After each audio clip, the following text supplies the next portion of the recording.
Jean chapitre 19, le verset 30. Jean chapitre 19, le verset 30. Il dit, quand Jésus eut pris le vinaigre, il dit, tout est accompli. Et baissant la tête, il rendit l'esprit. Alléluia. Amen. C'est de ce passage que nous tirons notre message de ce jour qui est intitulé « Tout est accompli ». Amen. Tout est accompli. Nous allons prier pour écouter le message. Dieu Tout-Puissant, nous voulons t'élever ce matin et te magnifier pour ta parole que tu nous envoies ce matin. Éternel des armées, tu as besoin des humains pour transmettre ton message. Cependant, je dis Seigneur, Dieu Tout-Puissant, je ne suis rien. C'est pourquoi je m'efface complètement, je te laisse toute la place afin que Seigneur Dieu, toi-même tu viens te tenir en présence de ton peuple pour lui parler directement. Et que ta voix se fasse entendre au fond de leur cœur. Pour que Seigneur Dieu Tout-Puissant, tout ce qui est accompli à la croix se réalise dans la vie de chacun de ce matin au nom de Jésus-Christ. Fais de chacun de tes enfants, Seigneur Dieu, une nouvelle créature. Et que, mon Dieu, mon rocher, tout fardeau, tout poids qui pèse sur eux, soit ôté au nom de Jésus. Amen. Et qu'ils vivent l'expérience de tout est accompli au nom de Jésus. Amen. Merci parce que je crois que tu es à l'œuvre, que tu agis déjà. Au nom puissant de Jésus-Christ, nous avons prié. Amen. Amen. Amen. Jésus-Christ était alors crucifié. Il était à la croix et dans ces derniers instants, il a sorti une dernière parole. Cette parole qui est la septième des 7 paroles qu'il a prononcées à la croix, disant tout est accompli. Parce que après cette parole, qu'est-ce qu'on nous dit? Et baissant la tête, il rendit l'esprit. Alléluia. C'est là l'accomplissement de la mission de Christ. Jésus-Christ est venu dans le monde pour chercher et sauver ce qui était perdu. Pour chercher et sauver les hommes qui sont séparés de Dieu, afin de les réconcilier avec Dieu à travers sa mort rédemptrice à la croix du Calvaire. Et étant à cette croix, il a prononcé plusieurs paroles jusqu'à cette dernière où il dit tout est accompli parce que sur la croix, il a eu à pardonner aux hommes tous leurs péchés. Alléluia.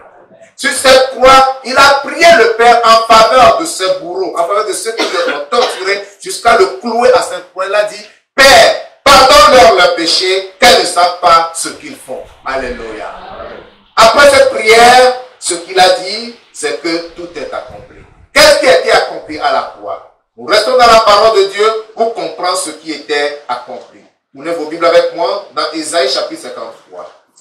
Ésaïe chapitre 53, nous lisons à partir du verset 1er. Ésaïe 53, à partir du verset 1er qui dit, qui a cru à ce qui nous était annoncé, qui a reconnu le bras de l'Éternel. Il s'est élevé devant lui comme une faible plante, comme un rejeton qui sort d'une terre desséchée. Il n'avait ni beauté ni éclat pour attirer nos regards. Et son aspect n'avait rien pour nous plaire. Méprisé et abandonné des hommes, homme de douleur et habitué à la souffrance, semblable à celui dont on détourne le visage, nous l'avons dédaigné.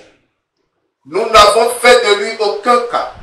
Cependant, ce sont nos péchés, ce sont nos souffrances qu'il a portées. C'est de nos douleurs qu'il s'est chargé et nous l'avons considéré comme puni, frappé de Dieu et humilié. Mais il était blessé pour nos péchés, brisé pour nos iniquités. Le châtiment qui nous donne la paix est tombé sur lui. Et c'est par sa meurtrissure que nous sommes guéris. Nous étions tous errants comme des brebis. Chacun suivait sa propre voie. Et l'Éternel a fait retomber sur lui l'iniquité de nous tous. Il a été maltraité et opprimé. Il n'a point ouvert la bouche. Semblable à un agneau qu'on mène à la boucherie, à une brebis muette devant ceux qui l'attendent, il n'a point ouvert la bouche. Il a été enlevé par l'angoisse et le châtiment, et parmi ceux de sa génération qui a cru qu'il était retranché de la terre des vivants et frappé pour les péchés de mon peuple.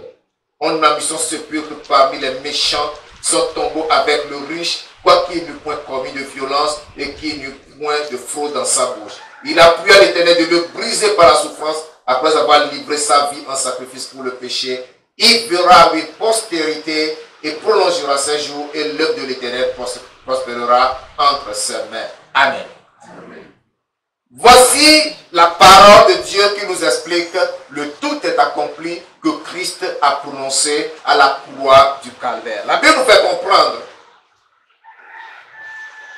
par une interrogation de lui qui a cru à ce qui nous est annoncé. La parole qui a été annoncée, la prophétie qui a été apportée par rapport à Jésus-Christ, à sa vie et à son ministère sur terre, qui a cru à cela? La Bible nous dit qu'il est venu chez les siens et les siens ne l'ont pas reçu. Alléluia. Cette prophétie est vraie et réelle, d'autant que lorsqu'il était venu auprès de son peuple ne l'a pas reconnu en tant que le Messie. Le peuple l'a méprisé, le peuple l'a rejeté. C'est ce que Ésaïe nous a relaté. Parce qu'il n'avait pas de beauté, il n'avait pas de force, rien pour attirer les hommes, rien pour plaire aux hommes. À cause de cela, tout ce qu'il a reçu de la part des hommes, c'était le mépris. Or, c'était à cause de nous les hommes qu'il est venu et il a souffert. Le verset 3 nous dit, méprisé et abandonné des hommes, homme de douleur et habitué à la souffrance, semblable à celui dont on détourne le visage, nous l'avons dédaigné, nous n'avons fait de lui aucun cas. Voilà Jésus-Christ. Les hommes n'ont eu aucune considération pour lui. Il a été méprisé, il a été rejeté. Il n'a reçu aucun respect ni considération de la part des hommes. Et il a subi le mépris, le dédain, le rejet de la part des hommes. Mais qu'est-ce qu'il est venu faire? Pour que les hommes ne le reconnaissent pas. Voilà la réalité. L'homme ne reconnaît jamais celui qui le fait du bien. Celui qui t'aide, tu ne le reconnais pas comme celui qui pourra te sauver. Et tu as du mépris envers cette personne. Tu as du dédain envers cette personne. Tu as du rejet envers cette personne. Tu n'as aucune considération pour lui. Regardons le verset 4 qui nous dit, cependant, ce sont nos souffrances qu'il a portées. Et c'est de nos douleurs qu'il s'est chargé. Et nous l'avons considéré comme puni, frappé de Dieu et humilié. Regardez Christ. Quelqu'un qui est venu, qui a soulevé toutes nos souffrances. Il les a portées sur lui. C'est pour cela qu'à la croix, il a dit, tout est accompli. Parce qu'il devait porter les souffrances des hommes. Mon frère, ma soeur, Jésus a porté des souffrances. Mais au lieu de venir à Jésus-Christ, tu méprises Jésus et tu vas chercher le salut ailleurs. Tu penses que le bonheur se trouve dans la drogue. Tu penses que le bonheur se trouve dans le vin. Tu penses que le bonheur se trouve auprès des hommes, auprès des femmes. C'est pour cela que tu abandonnes Christ et tu te livres à ses péchés. Tu vas te droguer, tu vas te saouler, pensant trouver l'apaisement, pensant trouver la consolation. Pour toi, il faut trouver le plaisir avec les femmes. Tu vas chercher ce plaisir. Et pas finir, tu t'attrapes le VIH-Sida et tu deviens malade. Ta vie est foutue pour toujours. Toi, jeune fille, tu penses que le bonheur se trouve dans le plaisir avec les hommes. C'est pourquoi tu passes tout ton temps à aller dans les boîtes de nuit, à sortir avec les hommes, à faire ta vie et pas finir. Qu'est-ce qui arrive? Si ce n'est pas une grossesse non désirée, c'est le sida que tu t'attrapes et ta vie est ainsi foutue. Or, quand Christ t'appelle, tu dis qui est Jésus? Laissez-moi. J'ai encore le temps, je suis encore jeune. Je suis libre de faire de mon corps ce que je veux. La Bible dit, telle voie paraît droite à l'homme, mais son issue, c'est la voie de la mort. Tu as emprunté une voie sur laquelle tu marches. Et tu te plais dans cette voie. Tout ce qu'on te dit, les hommes de Dieu sont venus vers toi, t'ont rencontré, t'ont prêché la parole. Tu les as méprisés. Tu les as rejetés. Tu les as même insultés. Tu les as rudoyés. Tu es sur ta voie, ton chemin. Tu penses que celle-là se trouve dans ton bonheur ou ton salut. Tu oublies que tu n'es pas maître de ta vie. Tu ne contrôles pas ta vie. Oubliant que Christ a souffert pour toi. Tu embrasses la vie, tu embrasses le monde, et c'est le malheur que tu trouves. La Bible dit, telle voie paraît droite à l'homme, mais son issue, c'est la voie de la mort. Tu es sur une voie de perdition, une voie de mort. Tu vas achever ta course dans les regrets, dans les larmes, dans les pleurs, dans les lamentations. Tu ne sais pas. Le malheur se trouve au bout de ce chemin sur lequel tu t'es engagé. C'est pourquoi Christ t'appelle ce matin. Détourne-toi de ce chemin. Reviens à moi pour que tu sois sauvé. Jésus qui dit, il s'est chargé de toutes tes souffrances. Il s'est chargé de toutes tes douleurs afin que tu sois sauvé. C'est à cause de toi qu'il a été chicoté. Pouvez-vous imaginer la souffrance de Christ, un homme innocent? On le condamne sur des bases iniques, c'est-à-dire que le péché qu'il n'a pas commis, c'est de ce péché qu'on l'a accusé. Et c'est sur la base de ce péché qu'il a été condamné. Il a été dépouillé de son humanité et de sa divinité. Il a été chosifié, il a été méprisé. Ce sont des hommes de rien du tout qui lui donnaient des gifles, qui le frappaient. Ils ont arraché sa barbe. Et ils l'ont fait porter une grosse croix sous laquelle il tombait. À plusieurs reprises, il était tombé jusqu'à ce qu'il raconte un homme. Et cet homme a accepté l'aider. Simon de Cyrène. Alléluia. Cet homme a porté avec lui sa croix. Et il a gravi la colline. Il est arrivé au sommet de la colline de Golgotha, où Jésus-Christ a été crucifié. Et comme cela ne suffisait pas aux hommes, ils ont pris la lance pour percer encore sa côte. Alléluia. Et l'eau et le sang en sont sortis. Pour le salut et la délivrance de l'homme. Alléluia. Mais jusque-là, l'homme n'a pas cru. Jésus a crié, tout est accompli. Le verset 5 de notre texte nous dit, mais il était blessé pour nos péchés, brisé pour nos iniquités. Le châtiment qui nous donne la paix est tombé sur lui. Et c'est par sa meurtrissure que nous sommes. Alléluia. Jésus-Christ a été crucifié. Pas parce que lui, il a commis les péchés. Pas parce que lui, il méritait d'être crucifié. Mais parce que toi, tu méritais d'être crucifié. Et puisque toi, tu ne peux pas t'offrir à Dieu pour lui plaire, parce que tu n'as pas été destiné à cela, Jésus-Christ a pris ta place. Il est allé à la croix. Il n'a pas résisté à ceux-là qui le maltraitaient. Lorsqu'on lui a demandé de s'allonger sur la croix et d'écarter ses bras, il n'a pas résisté, il les a écartés. Et avec de grosses pointes, on a cloué ses mains contre ce bois infâme. Jésus-Christ a subi tout cela. Il a été blessé pour nos péchés, brisé pour nos iniquités. Alléluia. C'est à cause de tes péchés. Parce que aucun savon ne peut laver tes péchés pour que tu deviennes propre devant Dieu. Le vinaigre est impuissant pour effacer tes transgressions. L'eau de Javel n'a pas la force de te dépouiller de tes iniquités. Seul le sang de Jésus-Christ. Et Christ a subi tout cela afin que tu deviennes propre. Alléluia. Mais jusqu'à présent, tu continues de l'ignorer. Tu continues de le mépriser. Et tu as pris ta route. Mon frère, ma soeur, reviens de ce chemin. C'est un chemin de perdition. C'est un chemin de destruction. Abandonne le péché. Jésus-Christ a été blessé pour tes péchés. Afin que lorsque toi tu viendras à Dieu, tu sois pardonné. Alléluia. Amen. Ce que désire l'homme, c'est le pardon de ses péchés. C'est le pardon de ses péchés. Parce que le péché constitue un fardeau pour l'homme. Ce péché est un fardeau que tu portes. Et tu n'as pas de repos pour ton âme. Si tu portes ce péché jusqu'à la mort, jusqu'à ton dernier jour, mon frère, ma soeur, tu iras finir loin devant la face de Dieu en enfer. Loin de la face de Dieu, dans le feu éternel qui ne s'éteint point. Mais Jésus-Christ a voulu t'éviter l'enfer. Jésus-Christ a voulu t'éviter la destruction éternelle. Jésus-Christ a voulu t'éviter la ruine éternelle. Jésus-Christ a voulu t'éviter la souffrance éternelle. C'est pour cela qu'il a pris ta place à la croix. Afin que toi, tu fasses une seule chose, que tu crois simplement en lui. Pour être pardonné, pour être sauvé, pour que tu deviennes héritier de la vie éternelle. Amen. Alléluia. Amen. Tu continues d'insulter encore. Tu continues de garder rancune aux gens.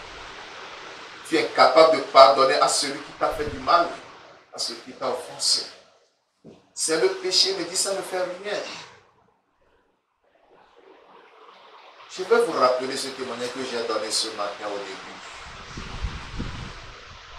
L'homme là, ce pasteur allait prêcher la parole, il avait sa Bible, il allait évangéliser. Il a dit à celui-là qui était sur sa moto, qu'il a frôlé. Il a dit idiot, imbécile, insensé. Ça suffit pour qu'il soit condamné. C'est le péché. Toi, tu sais comment tu as fait la route de ta maison pour arriver ici ce matin. Quand tu t'arrêtais pour chercher le taxi, qui tu as vu là-bas? Comment cela s'est passé? Vous avez discuté le taxi. Qu'est-ce que tu as dit à l'autre qui voulait t'empêcher de monter dans le taxi qui a pris ta place? La place que tu disais. Quelle était ta pensée? Tu as vu des choses, tu as vu des gens quand tu venais. Ta pensée était comment? Ton cœur était comment? Tu n'as pas besoin de tuer quelqu'un pour être condamné en enfer. Tu n'as pas besoin de te bagarrer avec quelqu'un pour être condamné en enfer. Tu n'as pas besoin d'aller cambrioler quelqu'un pour être condamné en enfer. Le plus petit péché qui fait une tâche sur toi suffit pour te condamner. Dis à quelqu'un insensé, dis à quelqu'un imbécile, dis à quelqu'un vaurien, tu es déjà condamné. Jésus-Christ s'est chargé de ta croix, de ton péché à la croix, afin que tu sois libéré. Viens à lui pour que tu sois pardonné et que tu sois sauvé. Alléluia. De surcroît, il nous dit, et c'est pas ces meurtrissures que nous sommes guéris. Ah, c'est la dernière partie du verset 100. C'est pas ces meurtrissures que nous sommes guéris. Et donc, Jésus-Christ a été blessé, il a reçu des blessures sur son corps. La couronne d'épines sur sa tête a percé sa tête. Le sang a coulé. On l'a chicoté avec quoi? Avec des lanières. Dont le bout était en métal ou en os, formant des crochets très tranchants, très acérés. Lorsqu'on le chicotait, ça s'enroulait autour de lui. On tirait, ça le blessait, ça déchiquetait son corps. Imaginez-vous ce que Jésus a subi pour vous. On te frappe. Tu sens la douleur des lanières. Le bout qui se termine par ces crochets métalliques, acérés, tranchants, rentre dans ta chair. On tire, ça déchire ta chair. C'est comme ça que Jésus-Christ a souffert. Afin que toi et moi soyons sauvés. Mais tu continues de mépriser la souffrance de Jésus-Christ. Ce matin, tu l'entends. Si tu négliges, tu rejettes cette occasion, sache que ton nom est écrit dans le livre de jugement. Tu auras la honte. Parce que Jésus-Christ a souffert cruellement pour que toi tu sois racheté. Mais pourquoi t'entêtes-tu? Pourquoi tu veux continuer dans le péché? Tu aimes tellement la fornication que tu ne peux pas l'abandonner. Parce que c'est ton corps, tu es libre d'en faire ce que tu veux. Tu n'es pas libre de faire de ton corps ce que tu veux. Quelqu'un a souffert afin que tu puisses gérer ton corps dans la sainteté, la pureté, pour que tu vois la gloire de Dieu dernier jour. Alléluia. Mais si tu livres ton corps au péché, tu vas finir en enfer. La condamnation sera sur toi.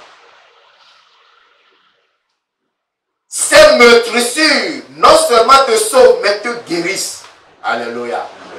Quelle que soit la maladie que tu as dans ton corps, la parole de Dieu dit que ces meurtrissures sont destinées à ta guérison, à la guérison, de ton âme et de ton corps. Quel que soit le nom de la maladie, viens à Jésus, fais-lui confiance, crois en cette parole, prie ou qu'on prie pour toi, tu seras guéri de ta maladie au nom de Jésus. Amen. Malheureusement, les gens sont innocents. Ils vont chercher la guérison auprès du charlatan. Ils vont chercher la guérison auprès du sorcier. Ils vont chercher la guérison auprès du marabout. Je me souviens du témoignage de mon oncle. Celui qui est né après ma mère. Il avait un problème grave. Et il partait chez le charlatan. Arrivé chez le charlatan, il attendait parce que le charlatan était occupé avec la santé de son fils. Son fils était malade. Il soignait son fils.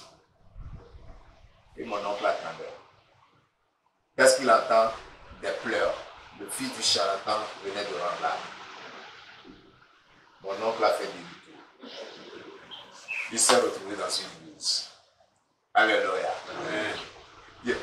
Celui chez qui je viens chercher le salut, s'il est capable de sauver son propre fils, c'est pas moi qui sauverai. Mieux vaut pour moi aller chercher mon salut dans une église. Il est allé à l'église, il a donné sa vie à Christ. Alléluia. Amen. Le salut se trouve en Jésus-Christ. Tous ces chemins que vous prenez, ce sont des fausses routes qui n'amènent nulle part. C'est pourquoi Jésus dit, venez à moi, vous tous qui êtes chargés, fatigués, je vous donnerai du repos. Alléluia. Amen. Viens à Jésus pour être sauvé. Verset 6. Nous étions tous errants comme des brebis, chacun suivait sa propre voie. Et l'Éternel a fait retomber sur lui l'iniquité de nous tous. Vous savez, dans ce monde, nous sommes perdus. Tous les hommes sont perdus. On est comme dans les ténèbres. En plein jour, on marche bien. Quand il y a la nuit, il y a la lumière pour nous éclairer. Mais nous sommes des aveugles. Nous errons. Nous allons scier là. On titube en plein midi. Là où il y a le soleil. Au zénith, on titube. On cherche le chemin. Pourquoi? Parce que nous sommes aveuglés par nos péchés. Oubliant que c'est Jésus-Christ qui est le chemin, la vérité et la vie. Nous allons chercher le salut ailleurs. Or, Christ a tout payé pour nous. Nous étions ainsi errants. Errants, comme des brebis qui n'ont pas de berger. On est là, on vacille là, on vacille là. Brebis sans berger, il y a des animaux féroces en brousse. Il y a des prédateurs en brousse. Qu'est-ce qui se passe? Quand tu erres là, tu vas tomber dans la gueule du prédateur. Et ça est fait de toi. C'est comme ça l'homme sans Christ. Si tu n'as pas Christ, voilà ta vie. C'est comme ça que tu es. C'est pour cela que nous devons venir à Jésus-Christ pour être sauvés parce que son sang a coulé pour que nous soyons libérés. Voyez le verset 7. Dit, il a été maltraité et opprimé et il n'a point ouvert la bouche. Semblable à un agneau qu'on mène à la boucherie, à une brebis muette devant ceux qui l'attendent. Il n'a point ouvert la bouche. Vous regardez l'humilité de Jésus. Jésus s'est tellement humilié que voit même sa mort. Il n'a pas considéré ça comme étant quelque chose. Il était prêt à mourir pour les hommes parce qu'il savait que c'était là la mission qu'il avait reçue. Quelqu'un qui savait qu'il venait mourir pour les hommes. Il a accepté de mourir librement. Et il s'est humilié afin de t'apprendre que lorsque tu viendras à lui, toi aussi, tu te rends humble. Alléluia. Amen. Il y en a qui se disent chrétiens, mais qui sont remplis d'eux-mêmes, imbus d'eux-mêmes. Ils sont orgueilleux. L'orgueil mène à la perdition. Alléluia. Qui que tu sois, quand tu viens à Christ, il faut que tu saches que Jésus-Christ lui-même s'est humilié. Il s'est fait petit. Il n'a pas résisté à ceux qui l'accusaient. Il n'a pas résisté à ceux-là qui l'amenaient à la croix. Mais il s'était souillé jusqu'à ce qu'il soit humilié. Il nous apprend que nous devons aussi être humbles. Et si toi tu es arrogant, quand tu parles, c'est comme une flèche qui transperce le cœur des hommes. Les gens se voient vraiment malheureux à cause des paroles qui sortent de ta bouche, à cause de ce que tu leur dis. Tu es orgueilleux, imbu de toi-même, satisfait de toi-même. Tu n'as aucune considération pour les hommes. Partout où tu pars, tu veux te faire remarquer. Ça s'appelle l'orgueil. La Bible dit que l'orgueil précède la chute et l'arrogance la ruine. Quand tu es orgueilleux, tu vas tomber. Quand tu es orgueilleux, tu seras détruit. Quand tu es orgueilleux, tu seras anéanti. L'orgueil ne peut pas rentrer dans le royaume des cieux. Vous savez, le chemin qui mène au ciel, c'est un chemin très rétréci. La porte est très petite. Et rien de semblable ne doit se trouver pour toi pour que tu puisses accéder à cette porte-là. L'orgueil, c'est un sac que tu portes. C'est un fardeau que tu as. Tu marches sur ce chemin, tu ne peux pas, tu vas tomber. Il faut que tu te débarrasses de l'orgueil. Alléluia. C'est un chemin très effilé. Tu dois marcher comme ça. Tu dois chercher à ne pas sortir du couloir qu'on t'a passé. Or, l'orgueil va te tirer soit à gauche, soit à droite. Tu vas tomber. Débarrasse-toi de l'orgueil. Apprends à être humble pour rentrer dans le royaume des cieux. Alléluia. Il dit, il a été enlevé par l'angoisse et le châtiment et par les cieux de sa génération qui a cru qu'il était retranché de la terre des vivants et frappé pour les péchés de mon peuple. Le peuple de Dieu s'est éloigné de Dieu, perdu. Et personne ne voyait ce que faisait Jésus-Christ. Et ça, nous avons la facilité de le dire. Qu'ils n'ont pas cru en Jésus, pourtant Jésus-Christ était venu parmi eux en chair et en os. Toi, tu penses que si tu étais avec eux, toi, tu croirais. Eux, ils n'ont pas cru, c'est toi qui croiras. Mais maintenant que tu entends parler de Jésus, est-ce que tu crois en lui? Tu n'es pas toujours incrédule? Tu n'es pas toujours dubitatif? Est-ce que tu ne le rejettes pas? Tu ne continues pas de rejeter Jésus-Christ? Est-ce que ta vie ne rejette pas Jésus-Christ? Ce matin, Jésus te dit, humilie-toi et viens à moi pour être sauvé. Alléluia. Amen. Alléluia. Amen. Il s'est passé quelque chose dans la vie d'un homme de distinction, une haute personnalité. Trouvons son histoire dans Actes des Apôtres au chapitre 8. Actes des Apôtres au chapitre 8 au verset 32. Je vais vous lire d'abord le verset 27 pour que vous compreniez celui dont je parle. Le verset 27 dit, il se leva et partit. Et voici un Éthiopien, un eunuque, ministre de Cadence, reine d'Éthiopie, et surintendant de tous ses biens, de tous ses trésors, venu à Jérusalem pour adorer. Nous sommes en présence ici de qui? D'un ministre. Le ministre du royaume. Il s'agit de lui. On n'a pas donné son nom, mais c'est une réalité. Il a quitté l'Égypte, l'Éthiopie plutôt, pour se rendre où? À Jérusalem pour adorer Dieu. Il retournait. Et cependant, le Dieu qu'il adorait ne le connaissait pas. Il ne comprenait même rien de ce Dieu. Jusqu'à ce que un moment est arrivé. Sur le chemin de son retour, il a pris un livre. Et il a commencé à lire. Regardez ce qui s'est passé. Verset 32 maintenant.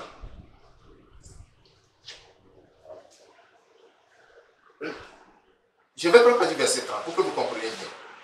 Philippe accourut et entendit l'Éthiopien qui lisait le prophète Isaïe. Il lui dit, comprends-tu ce que tu lis? Il répondit, comment le pourrais-je si quelqu'un ne me guide? Et il invita Philippe à monter et à s'asseoir avec lui. Vous voyez? Voilà quelqu'un qui est parti adorer Dieu, mais il ne comprend pas ce qu'il fait. Il ne connaît même pas ce Dieu. Il ne connaît rien de ce Dieu. C'est comme ça que vous êtes là, assis dans des églises où Dieu ne comprend rien, vous suivez seulement des hommes. Parce que votre intelligence n'est pas encore ouverte. Ceux-là qui critiquent, qui discutent, mon église, moi je suis tel, moi je suis tel. Voilà, c'est ces gens-là. Hein? Si tu comprends la parole de Dieu réellement et que quelqu'un vienne à toi pour t'annoncer la parole de Dieu, humblement tu l'écoutes. Alléluia. Amen. Tu acceptes ce qu'il te dit. Tu l'encourages. Mais puisque tu ne comprends rien, tu dis non, non, non, non, non, non. Moi je suis de telle église, moi je fais ceci, chez nous c'est comme ça, c'est comme ça. Mais si ton intelligence est ouverte pour que tu comprennes, tu comprends. Cet homme, un ministre, donc comprenez qu'il ne s'agit pas d'un illettré ou d'un analphabète. C'est quelqu'un qui a fait l'école. Parce qu'il savait lire, il savait écrire, mais il ne comprenait rien de la parole de Dieu. Tu ne peux pas comprendre la parole de Dieu. Si l'Esprit de Dieu même ne t'éclaire pas, il faut que l'Esprit de Dieu vienne en toi t'illuminer afin que tu comprennes la parole de Dieu. Alors, il lui a posé la question.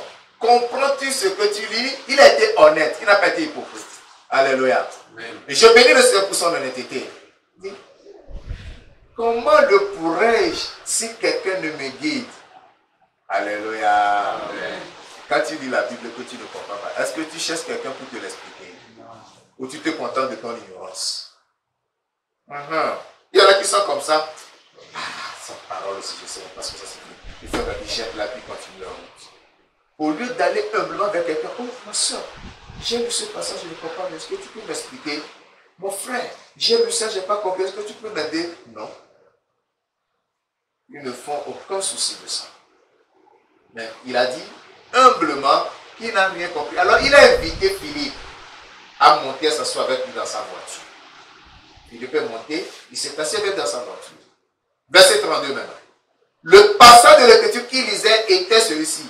Il a été mené comme une brebis à la boucherie. Et comme un agneau muet devant celui qui le tond, il n'a point ouvert la bouche. Dans son humiliation, son jugement a été levé et sa postérité qui la dépeindra, car sa vie a été retranchée de la terre. C'est pas ce que nous venons de lire. Alléluia. C'était le passage que nous venons de lire, que lisait cet homme et nous continuons à lire. Mais quand Philippe a pris le temps de le lui expliquer, alléluia, il a compris quelque chose. Voilà la suite. L'eunuque dit à Philippe, je te prie, de qui le prophète parle-t-il ainsi? Est-ce de lui-même ou de quelque autre? Alors Philippe ouvra la bouche et commençant par ce passage, lui annonça la bonne nouvelle de Jésus. Comme ils continuaient leur chemin, ils rencontrèrent de l'eau. Et l'eunuque dit, voici de l'eau. Qu'est-ce qui empêche que je sois baptisé? Philippe dit, si tu crois de tout ton cœur, cela est possible. L'eunuque répondit, je crois que Jésus-Christ est le Fils de Dieu. Alléluia. Verset 38. Il fit arrêter le char.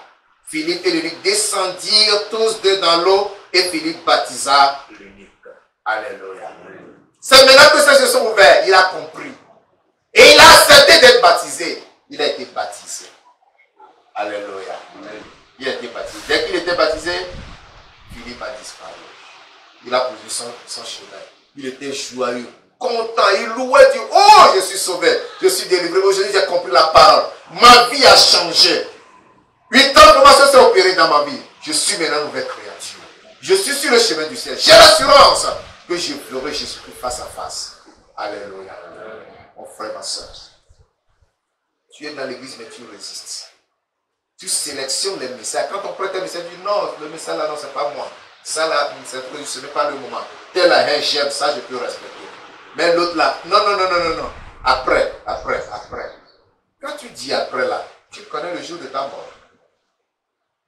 Quand tu dis après là, tu connais le jour où la trompette sonnera pour appeler les enfants de Dieu. Pour appeler les îles. Quand tu remets ton salut, ta repentance à demain, est-ce que tu connais ce qui se trouve sur ton chemin? Tu sais ce que tu vas rencontrer tout à l'heure? La Bible dit, aujourd'hui, si vous entendez sa voix, n'endurcissez pas vos cœurs. N'endurcissez pas vos cœurs. La parole de Dieu est claire. N'endurcis pas ton cœur, ne remets pas ton salut à demain. Mais plutôt, ce que tu dois faire, c'est qu'en écoutant la parole, laisse ton cœur ouvert afin que la parole de Dieu produise en toi le changement, la transformation. Hébreux chapitre 3, versets 7 et 8. Hébreux chapitre 3, versets 7 et 8. C'est pourquoi, selon ce que dit le Saint-Esprit, aujourd'hui, si vous entendez sa voix, n'endurcissez pas vos cœurs comme lors de la révolte, le jour de la tentation dans le désert, où vos pères me tentèrent pour m'éprouver et ils virent mes œuvres pendant 40 ans. Aujourd'hui, si vous entendez sa voix, n'endurcissez pas vos cœurs. Tu as le cœur endurci. Tu n'es pas prêt à croire, tu n'es pas prêt à abandonner ton péché. Tu prends plaisir encore aux choses du monde. Et pourtant, tu es assis dans l'église. Et pourtant, tu as la Bible. Quand tu as la Bible et que le monde est à côté, la Bible a un objectif. C'est de t'enlever du monde pour t'amener dans le royaume. Mais si tu ne permets pas la Bible que tu tiens dans tes mains, de t'enlever du monde pour t'amener dans le royaume de Dieu, le monde t'enlèvera la Bible et t'amènera à l'enfer. Alléluia. La Bible travaille, le monde aussi travaille. La Bible, c'est la parole de Dieu. Celle qui te sauve, c'est elle qui te conduit dans le royaume. Si tu ne permets pas la Bible d'exercer son pouvoir sur toi, pour te transformer, pour changer ta vie, le monde exercera son pouvoir sur ta Bible et sur toi-même. Alléluia. Amen. Le monde va t'arracher la Bible et va t'amener en enfer. À toi de faire le choix. À toi de faire le choix. À toi de choisir ce que tu cherches. À toi de choisir ce que tu veux. Qu'est-ce que tu veux? Qu'est-ce que tu cherches? Où veux-tu aller? Qu'est-ce que tu veux devenir? Qu'est-ce que ta vie pourra devenir? Où seras-tu quand la tempête sera? Jésus dit, tout est accompli. Tout est accompli. C'est-à-dire que la fin de tes péchés est déjà arrêtée. Tu peux sortir du péché. Tu peux être délivré. Tu peux être pardonné. Tu peux être sauvé. Tu peux être sanctifié. Et tes maladies sont guéries. Tous tes problèmes trouvent solution auprès de Jésus-Christ. Mais pourquoi les portes-tu encore? Tu es dans l'église et tu portes encore le fardeau de tes péchés. Vous savez, si tu viens à Jésus, que tu es capable de te décharger réellement sur Jésus, tu es semblable à cette vieille femme. Qu'est-ce que la vieille femme a fait? Elle sortait de la brousse. Un monsieur gentil passait à bord de sa voiture. Il s'arrête. Maman monte dans la voiture. Maman monte. Et maman a encore son panier au dos dans la voiture. Le monsieur lui dit, oh maman, dépose le panier. Maman dit, non, mon fils, tu m'as déjà porté, ça suffit, je ne veux pas donner du fardeau à ta voiture. Si tu es à l'église et que tu continues de pécher, tu ressembles à cette maman-là. Parce que tu ne veux pas te décharger sur Jésus. Venez à moi, pour tout ce qui est fatigué, chargé, je vous donnerai du repos. Tu ne veux pas de repos, tu es assis dans la voiture avec le panier au dos. Et tu es malheureux. Tu es malheureux. C'est comme ça que sont plusieurs. On est à l'église, un pied dans l'église, l'autre dans le monde. Dimanche, on est à l'église, les autres jours, on boit, on fume, on se drogue, on fait tout, on court derrière les femmes, et dimanche, on revient à l'église. Quand il y a bagarre, c'est toi qui te déshabille, qui plie les points en première position. Et tu te dis chrétien. Tu es là dans la voiture et tu portes encore ton fardeau. Ça vous a fait sourire, non? Hein? L'histoire de l'homme vous a fait sourire, non? Hein? Si vous aviez des yeux spirituels pour voir votre condition, votre état, étant dans l'église, même vivant dans le péché, c'est ce que vous êtes exactement. Qu'est-ce que vous êtes exactement? Vous devez comprendre que vous êtes malheureux si vous êtes dans cette condition. Le monde t'attire encore à lui. Tu désires encore les choses du monde. Tu veux ressembler encore aux filles de Jézabel. Portant tous ces artifices sur ton corps, de la tête jusqu'aux pieds. Il y a des piercings partout. Et il y a des peintures aux lèvres, aux yeux, aux joues partout. Aux ongles partout. Des cheveux multicolores. Bleu, jaune, vert, blanc, tout.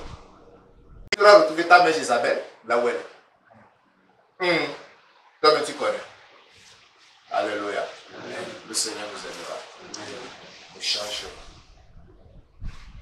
C'est l'occasion que le Seigneur t'accorde ce matin, mon frère, mon soeur. Afin que tu n'ailles pas périr en enfer, mais que tu sois sauvé. Jean 3,16 dit quoi? Car Dieu a tant aimé le monde qu'il a donné son Fils unique, afin que quiconque croit en lui ne périsse point, mais qu'il ait la vie éternelle. Alléluia. Crois en Jésus pour avoir la vie éternelle. Abandonne le péché. C'est pas toi de l'iniquité. Pour être sauvé. C'est pour toi que Jésus-Christ est venu. C'est pour toi qu'il a souffert. C'est pour toi qu'il a porté la croix. C'est pour toi qu'il a porté la couronne de pine. C'est pour toi qu'il a été chicoté. C'est pour toi que sa côte a été transpercée. Viens à lui pour être sauvé. Et abandonne le péché. Décharge-toi sur lui de tous tes fardeaux de péché. Dis Seigneur, prends ça, libère-moi. Donne-moi la force de ne plus retourner à ce péché. Je veux vivre pour toi, personne. Alléluia. Amen. Le Seigneur nous aidera. Le Seigneur nous aidera. Amen. Tu ne vas pas ressembler aux Juifs qui ont entendu dire le Messie est venu, mais qui ont refusé de croire en lui. Et ce sont les mêmes Juifs qui l'ont crucifié, mais leur ressemble. Il est temps. Jésus-Christ a écrit, tout est t'accomplir. Saisis l'occasion afin que tout soit accompli dans ta vie. Amen. Nous allons prier. Lève-toi pour prier ce matin. Lève-toi et parle au Seigneur. Recommande ta vie entre les mains du Seigneur. Dis Seigneur, je viens à toi. Je viens à toi. Ce que nous disons, ce n'est pas un problème de moi, je suis à l'église depuis moi. Non, non, non. Reviens à Jésus ce matin. Rentre au fond de ton cœur. Fouille dans ton cœur. Sonde dans ton cœur. Quel est le péché qui se trouve? Confesse ce péché et abandonne-le ce matin. Dis à Jésus, Jésus, c'est pour moi que tu as été crucifié. Que ta crucifixion, ton sang versé ne soit pas vain, mais viens et délivre-moi de ce péché. Sauve-moi, communique-moi la vie. Parle à Dieu. Réponds-toi sincèrement du fond de ton cœur. Délaisse ton péché.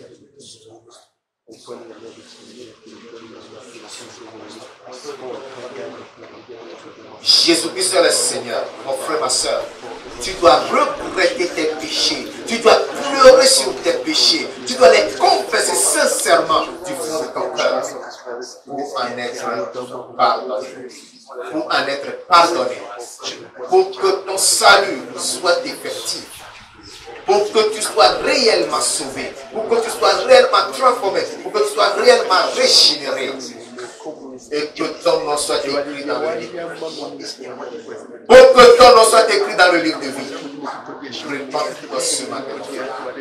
Répands-toi ce matin, ma soeur. Donne ta vie à Christ. Donne ta vie à Christ. Que toi-même tu prennes la décision. Que tu prennes la résolution d'abandonner ta vie à Christ.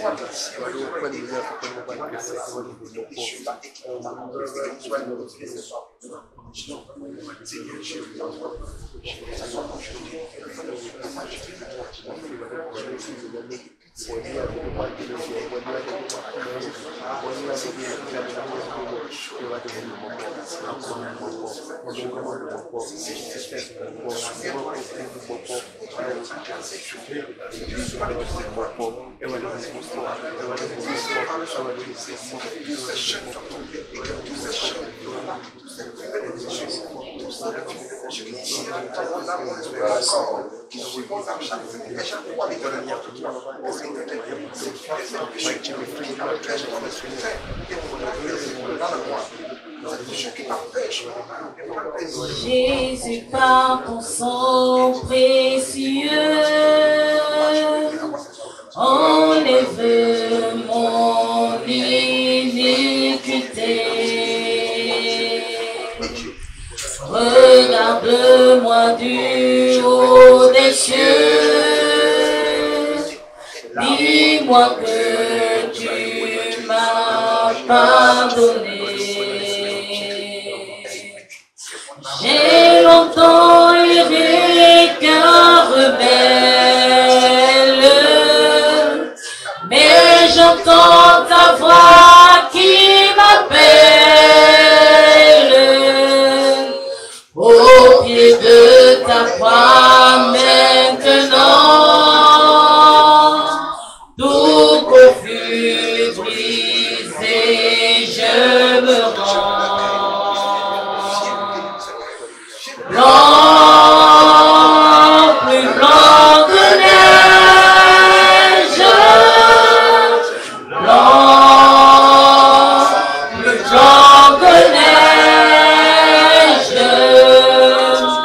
lavé dans le sang de l'agneau,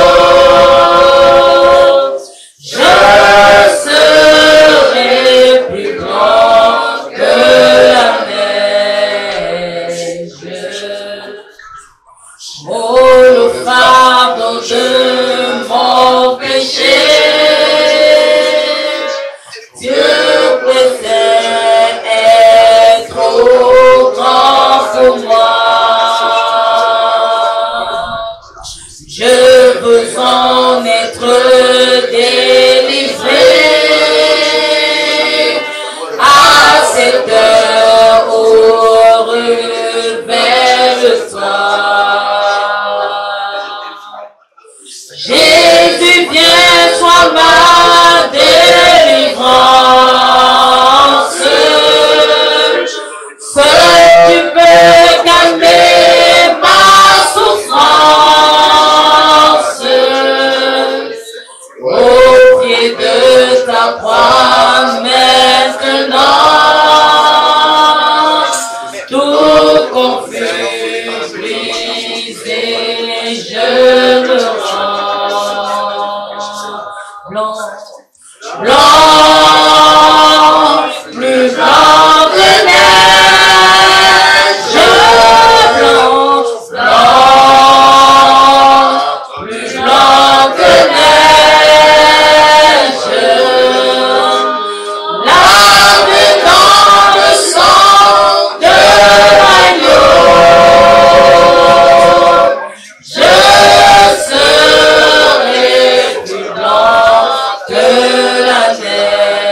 sang précieux a lavé mon iniquité.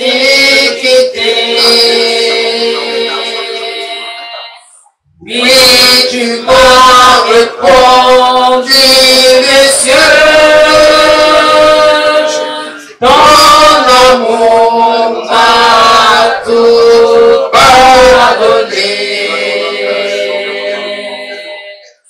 Je te contemplais, je pus croire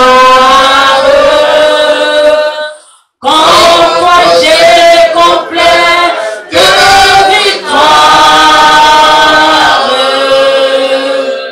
Au pied de sa croix maintenant, je me relève triomphant. Blanc, blanc, plus blanc que neige. Blanc, plus blanc que neige.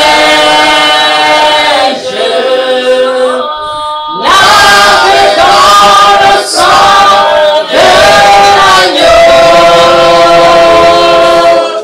je serai plus blanc que la neige. Blanc. Blanc,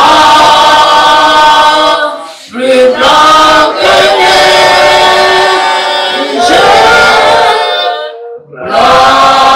Blanc, plus blanc que neige. Lavé dans le sang de l'agneau, mon cœur est plus blanc que la neige. Un moment de silence partout.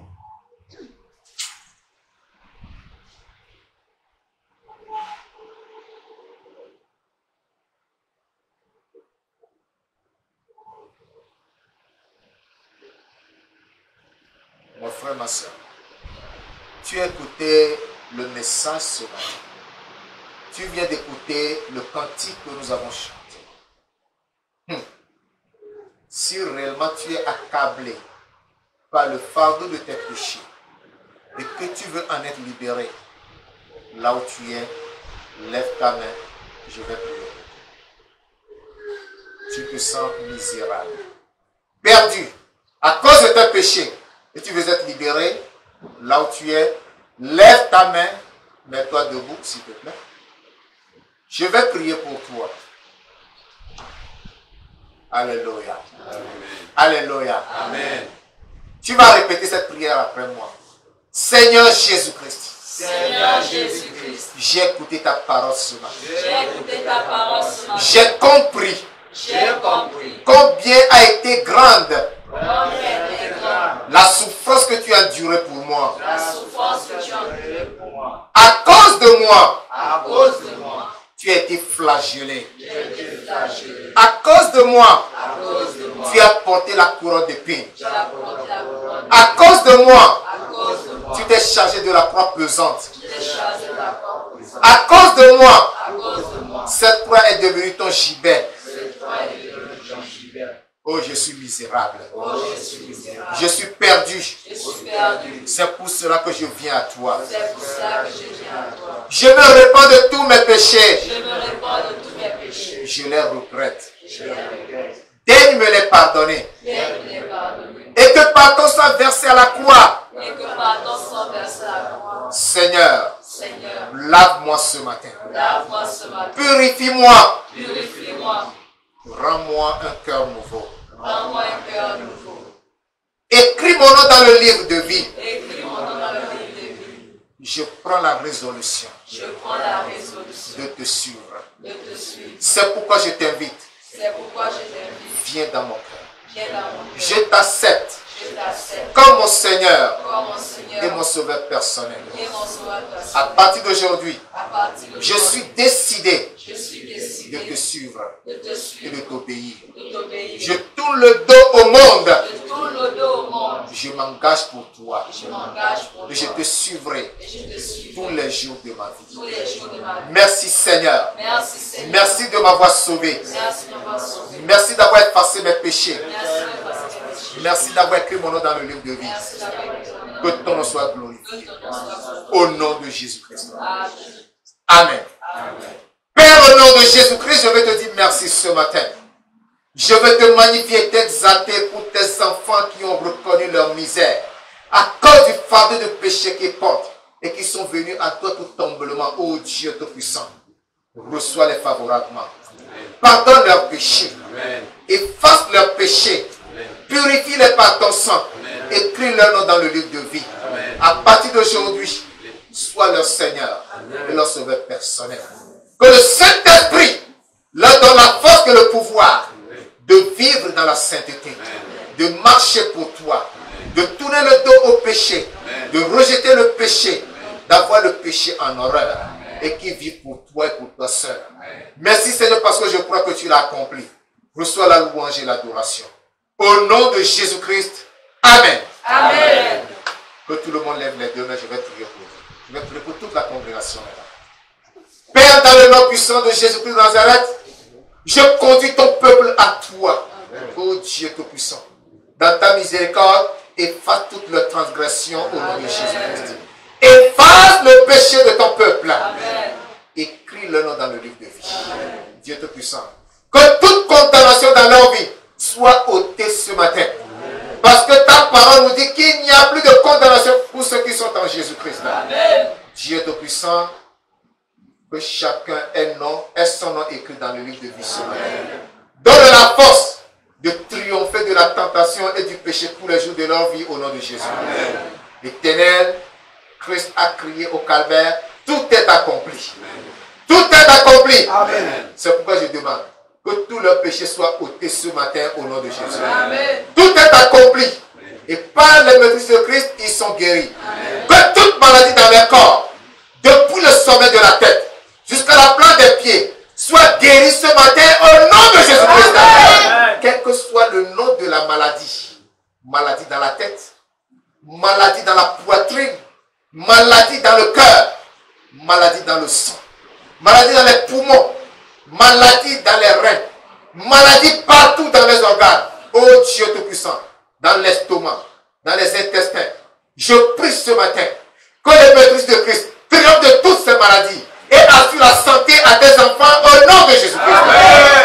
Père, Jésus-Christ a crié, tout est accompli. Amen. Je prie ce matin que l'oppression satanique cesse dans leur vie au nom de Jésus. Amen. Et que tous les démons qui les oppressent pris bagage et sortent de leur vie ce matin au nom de Jésus. Amen. Vous tous, esprits démoniaques qui les tourmentaient, qui les oppressaient, je viens contre vous au nom de Jésus. Amen. Je prends autorité sur vous. Amen. Et je vous commande ce matin. Amen. Sortez au nom de Jésus. Cet esprit tourmente-les, neutralise-les, expulse-les de leur vie au nom de Jésus. Amen. Que tous les liens maléfiques dans leur vie, que tous les chaînes dans leur vie soient brisés ce matin au nom de Jésus. Amen. Seigneur, libère tes enfants. Amen. Affranchis tes enfants. Amen. Tu as dit, vous connaîtrez la vérité et la vérité vous affranchira. Amen. Père, je prie qu'ils soient tous affranchis et libérés au nom de Jésus. Amen. Mon Dieu, mon rocher, je vais te glorifier parce que je crois que tu as tout accompli. Gloire et louange te soient rendues pour ta fidélité. Au nom de Jésus de Nazareth. Amen.